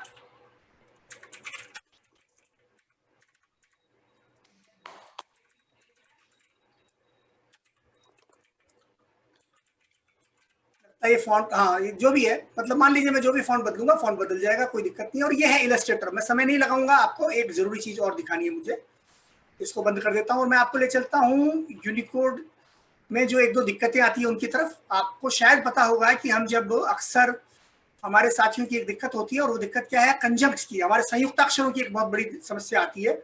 जब आप माइक्रोसॉफ्ट वर्ड में जैसे आप कोई संयुक्ताक्षर लिखते हैं, मैं आपको दिखाता हूँ। मान लीजिए आपने एक शब्द लिखा, आपने यहाँ पर फॉन्ट ले लिया निर्मला और आपने एक शब्द लिखा उद्भव, या मान लीजिए आपने लिखा ऐश्वर्य, या आपने लिखा उद्घाटन। उद्घाटन तो ठीक आ रहा है, कोई और देखते हैं। मान लीजिए आपने ऐसा ही कोई और शब्द, इतना ही बहुत है, मुझे फिलहाल मैं दिमाग पे जोर नहीं डाल रहा, समझ जाएगा। तो ये हमारे जो शब्द हैं इस तरह से आ रहे हैं, जबकि हमें चाहिए था आसान तरीके से ऊ, द के नीचे हलंत, उसके बाद भय और फिर वह, ऐसा हम चाहते थे। अब कैसे करेंगे इसको, पहले आपको मैं वर्ड में दिखाता हूँ, उसके बाद दूसरे सॉफ्टवेयरों में दिखाऊंगा। MS वर्ड में आप क्या करेंगे, सबसे पहले आप ऊ लिखेंगे और फिर द लिखेंगे और हलंत लगा देंगे जैसा आप लिखना चाहते हैं। उसके आगे रुक जाएंगे, क्योंकि जैसे ही आप जानते हैं जैसे ही आप भय लिखेंगे ये मिल जाता है, तो आपको भय नहीं लिखना है और रुक जाना है। अब आप क्या करेंगे यहाँ पर, तो अब आप क्या करेंगे, आपने हलंत लगाने के बाद आप जाएंगे इंसर्ट में, इंसर्ट बटन पर क्लिक कीजिए यहाँ पर टैब पर, और इंसर्ट में सबसे अंत में आपको सिंबल दिखाई देंगे, सिंबल पर क्लिक कीजिए। सिंबल पे मोर सिंबल्स पर क्लिक करेंगे तो यहाँ पर आपको कैरेक्टर्स दिखाई दे रहे हैं। मंगल फॉन्ट मैंने चुन लिया तो यहाँ पर मंगल के कैरेक्टर्स दिखाई दे रहे हैं। सारे मंगल में जितने भी अक्षर होते हैं वो सारे यहाँ पर दिखाई दे रहे हैं। देखिए आपको इस बॉक्स में, इस बॉक्स में थोड़ा सा नीचे चलेंगे तो आपको यहाँ पर 3 ऐसे बॉक्स दिखाई देंगे जो खाली हैं।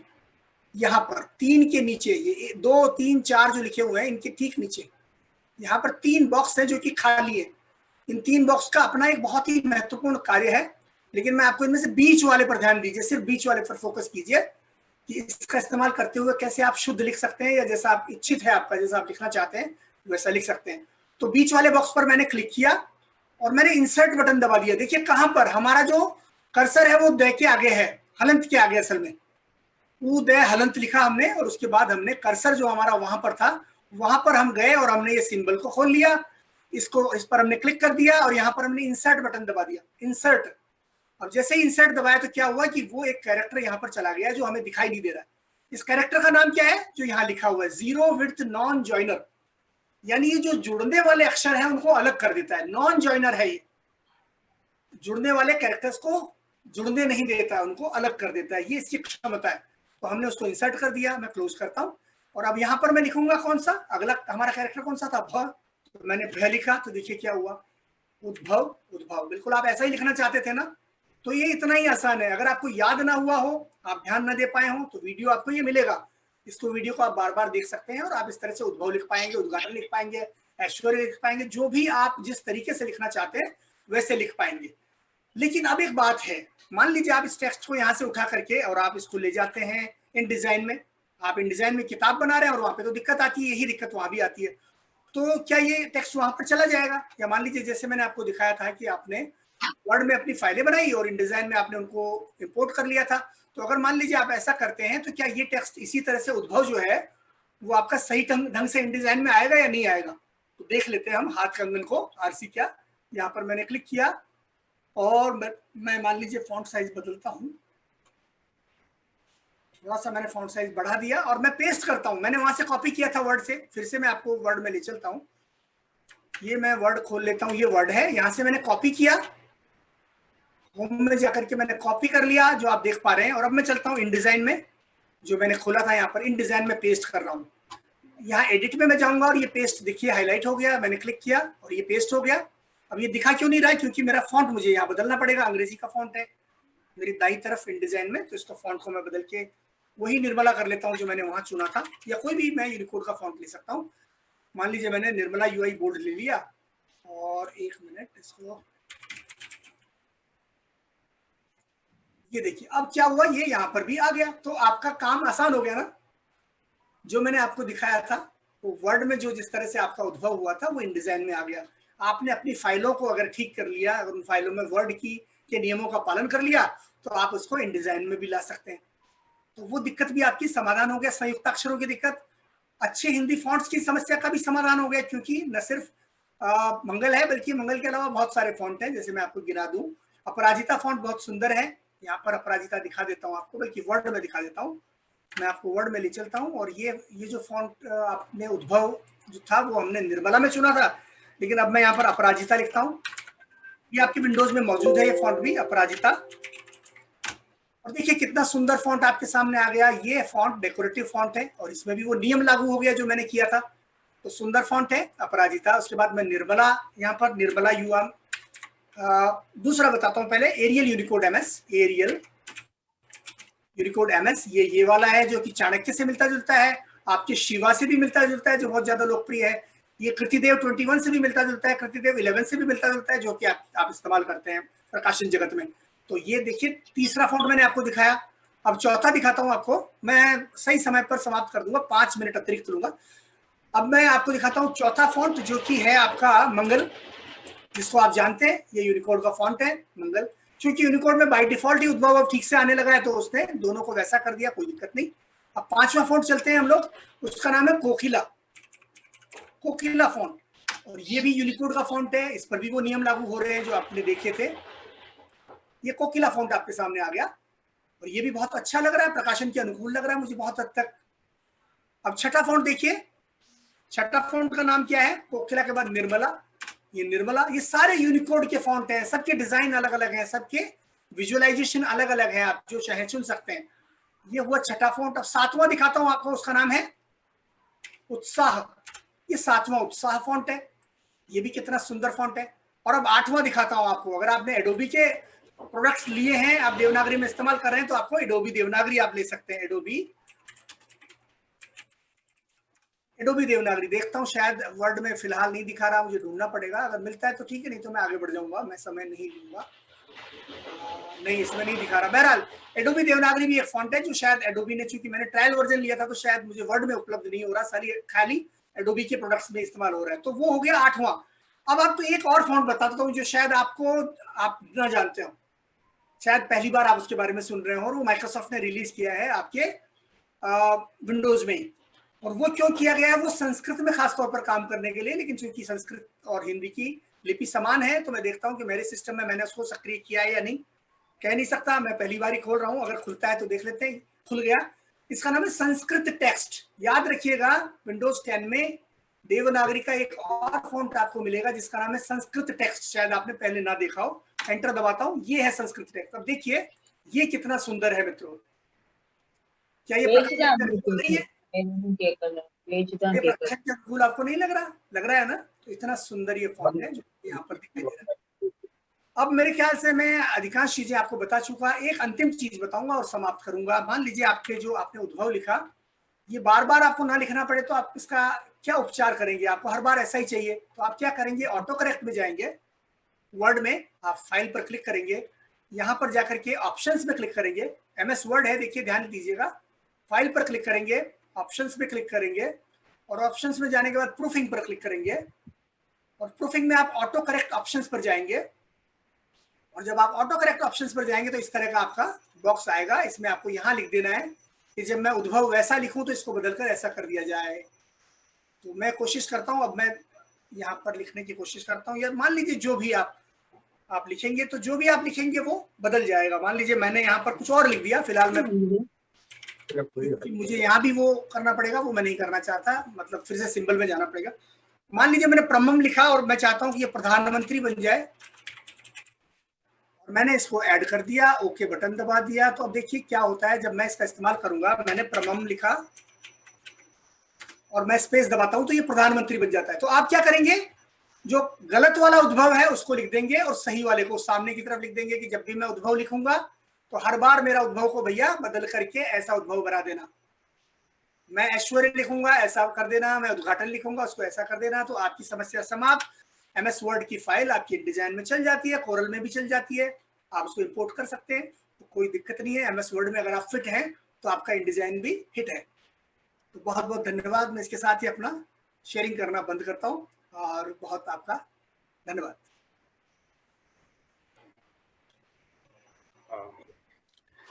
धन्यवाद बालिंदु।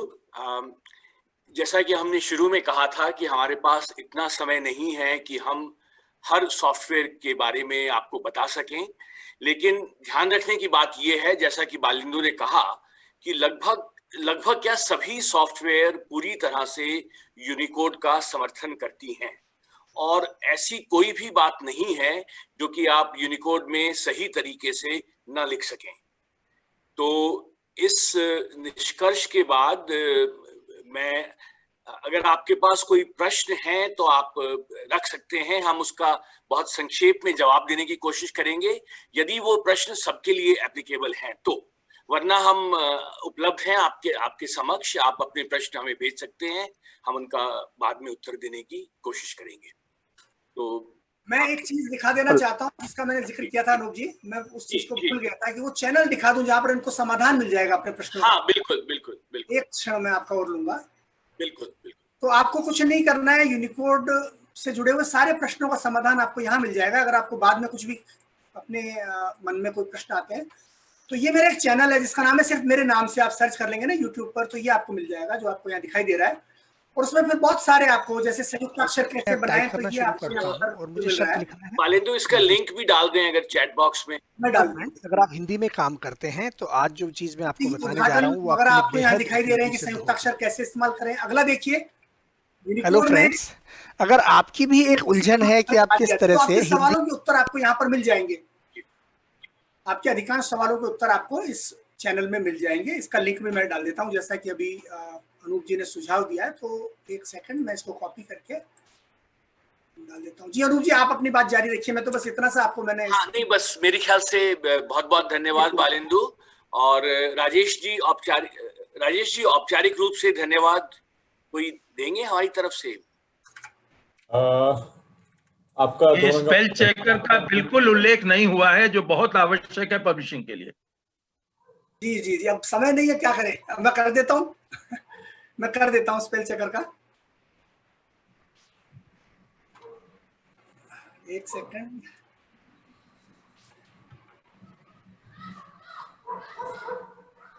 तो आप अगर माइक्रोसॉफ्ट वर्ड में जाएंगे तो स्पेल चेकर बहुत आसानी से आप इस्तेमाल कर सकते हैं। देखिए, आपको करना क्या है, आप रिव्यू में जाएंगे और रिव्यू में जाने के बाद में आपको यहाँ पर लैंग्वेज पर जाना है माइक्रोसॉफ्ट वर्ड में। और लैंग्वेज में जाने के बाद यहाँ पर सेट प्रूफिंग लैंग्वेजेज और लैंग्वेज प्रेफरेंसेज नाम के 2 बॉक्स मिलते हैं। तो आप लैंग्वेज प्रेफरेंसेज पर क्लिक करें और यहाँ क्लिक करने के बाद जितनी भी भाषाएं आपको जोड़नी है वो यहाँ पर आप जोड़ सकते हैं, जिनमें आप प्रूफिंग करना चाहते हैं या स्पेलिंग चेकिंग करना चाहते हैं। जैसे मान लीजिए यहाँ पर बटन दिया हुआ है इंस्टॉल एडिशनल डिस्प्ले लैंग्वेजेज, क्योंकि मैंने तो हिंदी पहले से डाली हुई है, लेकिन आप चाहें तो यहाँ पर क्लिक करें और जो भाषा आप चुनना चाहें उसको यहाँ पर चुन सकते हैं। मान लीजिए मुझे पंजाबी चुननी है या मुझे कोई और भाषा चुननी है, मलयालम चुननी है, कन्नड़ा चुननी है, तो मैं यहाँ पर चुन लूंगा। बंगाली चुननी है तो मैं यहाँ पर चुन लूंगा, जैसे बंगाली है मैं यहाँ पर चुन लूंगा, इंस्टॉल बटन दबाऊंगा और ये मुझे ये इंटरनेट पर ले जाएगा और वहां से ये मैं इसको डाउनलोड कर लूंगा। और जब ये इंस्टॉल होगा तो बंगाली की प्रूफिंग की फैसिलिटी मेरे कंप्यूटर में, मेरे वर्ड में आ जाएगी। तो ये इतना आसान है। आपको करना क्या है, बहुत आसान है। रिव्यू में जाएंगे, रिव्यू में लैंग्वेज में जाएंगे और लैंग्वेज में जाने के बाद लैंग्वेज प्रेफरेंसेस पर क्लिक करेंगे और यहाँ जाने के बाद ये बॉक्स आएगा, इसमें जो भी भाषा आप चाहें यहाँ पर क्लिक करके जोड़ सकते हैं इस तरह से। और जब भाषा जुड़ जाएगी तो फिर आप जब हिंदी में आप टाइप करेंगे या उस भाषा में टाइप करेंगे तो आपकी अशुद्धियां जो है यहाँ पर शेयर होने लगेंगी। अब इसमें कई बार, जैसे मान लीजिए मैं कोशिश करता हूँ, जैसे मैंने लोकसभा लिखा तो ये हो गया, लोकसभा लिखा तो ये सही आ रहा है, तो यहाँ पर स्पेलिंग चेकिंग शुरू हो गई। अगर मान लीजिए आपको कोई शब्द सही ढंग से नहीं दिखा रहा, मान लीजिए आपको लगता है कि लोकसभा ठीक है, तो आप उसको राइट क्लिक करें और ऐड कर लीजिए, जैसे आप अंग्रेजी में करते हैं ऐड टू डिक्शनरी। इसको आप नहीं करेंगे, ये तो गलत शब्द है, लेकिन उदाहरण बता रहा हूँ कि कोई शब्द यदि इसमें कवर्ड ना हो तो आप उसको ऐड करते जाइए और इस तरह से अपनी डिक्शनरी को बिल्ड करते चले जाइए। तो आप बिल्कुल, मल्होत्रा साहब ने बहुत ही जरूरी सवाल था जो इन्होंने उठाया और ये बताना जरूरी था। प्रकाशन उद्योग में इसका बहुत ज्यादा इसका महत्व है स्पेलिंग चेक का। तो आप इसको इस तरह से आप हिंदी में भी इस्तेमाल कर सकते हैं। मुश्किल से 5 मिनट का काम है इसको सक्रिय करना।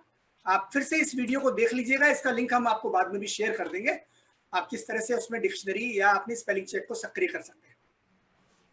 धन्यवाद बालेंदु। दोनों का धन्यवाद मेरी तरफ से। और केंद्रीय हिंदी संस्थान की ओर से अनुपम श्रीवास्तव जी हमारे साथ हैं, जो सत्र के लिए धन्यवाद ज्ञापित करेंगे। तो अनुपम श्रीवास्तव जी हैं क्या वहां पर? सर मैं हूँ, नमस्कार सर।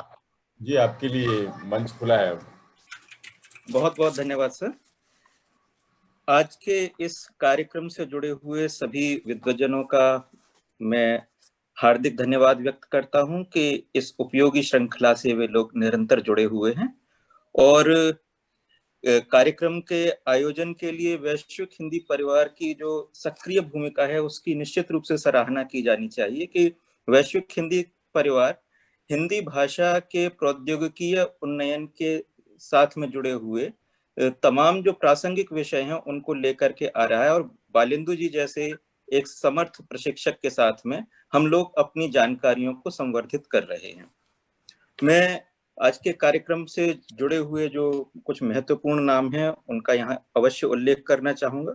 सबसे पहले बालेंदु जी को धन्यवाद कि वे निरंतर एक से एक नए विषय को लेकर के हम लोगों का ज्ञान संवर्धन करते हैं। और पद्मेश जी, मैं देख रहा था कि पद्मेश सर इस कार्यक्रम के आयोजक के रूप में यहाँ पर उनकी भूमिका है और उन्होंने वैश्विक स्तर पर हिंदी के प्रचार प्रसार के लिए साहित्यिक उन्नयन के लिए जो कार्य किया उनकी भूमिका हमेशा से सराहनीय रही है। और उनको इसलिए धन्यवाद देना चाहता हूं कि उनके माध्यम से ये कार्यक्रम हम लोगों के सम्मुख प्रस्तुत हो रहा है। केंद्रीय हिंदी शिक्षण मंडल के माननीय उपाध्यक्ष महोदय श्री अनिल शर्मा जोशी जी हमारे अपने माननीय संरक्षक हैं, उनको धन्यवाद देना हालांकि एक छोटी बात लगती है लेकिन औपचारिकता के क्रम में ये एक बहुत आवश्यक है कि हम उनका धन्यवाद ज्ञापन करें। अनूप सर इन कार्यक्रमों का संचालन करते हैं, आपको हार्दिक धन्यवाद। जवाहर सर, विश्व हिंदी सचिवालय से विनोद मिश्रा जी, केंद्रीय हिंदी संस्थान की हमारी निदेशक प्रोफेसर बीना शर्मा जी, राजेश सर आप निरंतर जुड़े हैं, आपके ज्ञान अनुभव का हमें लाभ मिलता है। शैलजा जी, मोहन जी, श्रद्धा जी, शीतल जी, मैं तमाम नाम जो देख पा रहा हूँ, मैं उन सब के साथ में अपने इस कार्यक्रम से जुड़े हुए सभी श्रोताओं का, दर्शकों का भी धन्यवाद ज्ञापन करना चाहता हूं कि वो इस ज्ञान प्रक्रिया में लगातार जुड़ करके एक सक्रिय सहभागिता की दिशा में आगे बढ़ रहे हैं। मुझे विश्वास है कि हम लोग इस तरह से निरंतर अपने आप को प्रौद्योगिकी स्तर पर जब उन्नत करेंगे तो हम 1 से 10, 10 से 1000 और इस तरह से निरंतर हम हिंदी के समर्थन के लिए आगे बढ़ते जाएंगे। बालेंदु सर की इसलिए भी प्रशंसा करनी चाहिए कि समय का अनुपालन और अनुशासन उनसे सीखा जा सकता है कि किस तरह से दिए गए समय के अंतर्गत अपनी बात और प्रशिक्षण को पूरा करना है और उसके सभी प्रासंगिक पक्षों को शामिल कर लेना है। साथ ही जो ज्ञान के क्षेत्र में या जो जानकारी के क्षेत्र में जो अद्यतन स्थितियां हैं उनसे भी वो हमें आगाह करते हैं और उनके सभी महत्वपूर्ण पक्षों पर वो ध्यान दिलाते रहते हैं। आज के जो कार्यशाला है इसमें हमने यूनिकोड फॉन्ट्स के बारे में बहुत सारी उपयोगी जानकारियां प्राप्त की और उनसे जुड़े हुए जो कुछ सामान्य संशय हैं उनके बारे में भी उन्होंने बहुत प्रभावी तरीके से निदान किया और निदान के साथ में अलग अलग प्लेटफॉर्म पर उसको प्रैक्टिकली करके दिखाया कि चीजें अब कितना बदल गई हैं, तकनीकी का परिदृश्य हिंदी के संदर्भ में अब कितना समृद्ध और उन्नत हो रहा है। मैंने जब इस कार्यक्रम से जुड़ा हुआ था तो उस दौरान मैंने भी मेंशन किया था कि जीरो विड्थ जॉइनर और नॉन जॉइनर के बारे में सर कुछ जानकारी दें, तो अपने चर्चा के क्रम में उन्होंने इसको भी शामिल किया कि ये एक महत्वपूर्ण पक्ष था और अगर ये पूरा ना होता तो एक जरूरी चीज छूट जाती, लेकिन बालेंदु सर ने इसको भी शामिल कर लिया। स्केलिंग और साइजिंग का एक इश्यू ऐसा है जो कि पब्लिकेशन इंडस्ट्री के साथ में और खासतौर से ई पब्लिकेशन के साथ में जुड़ा हुआ है। मुझे लगता है कि इस पर भविष्य में और विस्तार से हम लोग कभी चर्चा कर सकते हैं। हालांकि ये सीधे सीधे सामान्य जानकारी के लिए उतनी उपयोगिता नहीं है, लेकिन जो लोग प्रोफेशनली इस क्षेत्र से जुड़े हुए हैं उनके लिए एक मेजर इश्यू की तरह से है। और हम देखते हैं कि जैसे जैसे यूनिकोड में नए फॉन्ट्स आ रहे हैं उनमें एक से एक सुंदर फॉन्ट्स आ रहे हैं, डेकोरेटिव फॉन्ट्स भी हैं, बॉडी टेक्स्ट के फॉन्ट्स भी हैं, लेकिन कुछ कुछ जगह पर स्केलिंग और साइजिंग का इशू आता है। और साथ ही ये जो कंजंक्ट्स वाली जो दिक्कत है उसके बारे में आपने अपनी चर्चा के आखिरी क्षणों में उसके बारे में भी जानकारी दे दी, ये बहुत अच्छी बात थी। कंजंक्ट्स को हिंदी में कैसे लिखें, संस्कृत में कैसे लिखें, उनके अलग अलग कन्वेंशन है, तो उस पर मुझे लगता है कि यूनिकोड टेक्नोलॉजी को भविष्य में और समृद्ध होकर के और एडवांस और स्मार्ट होकर के काम करना चाहिए। तो ये एक भारतीय भाषाओं के हक में एक बड़ा काम होगा। लेकिन ये सारी चीजें मैं समझता हूं कि ये कुछ आगे की बातें हैं जिन पर कि भविष्य में विचार होगा। इन पर सॉफ्टवेयर डेवलपमेंट कंपनियों को काम करना है और यूनिकोड कंसोर्टियम में जो भारत का पक्ष है उसको रखने वाले भाषा तकनीकी विशेषज्ञों और वैज्ञानिकों को काम करना है। कुल मिलाकर के आज का ये जो आयोजन था, आज का जो प्रशिक्षण सत्र था, बहुत ही ज्ञानवर्धक और लाभदायक था हम सबके लिए। इसके लिए पुनः सबका धन्यवाद। केंद्रीय हिंदी संस्थान परिवार की तरफ से मैं और वैश्विक हिंदी परिवार की तरफ से, जैसा मैंने पिछली बार भी कहा था कि हम लोग इस तरह के उपयोगी कार्यक्रमों के साथ में प्रस्तुत होते रहेंगे और इस दिशा में जो भी हमारे दर्शकों के और जो हमारे जो प्रतिभागी हैं उनके सुझाव हैं उनका हम हमेशा स्वागत करते रहेंगे। आप सबका बहुत बहुत धन्यवाद।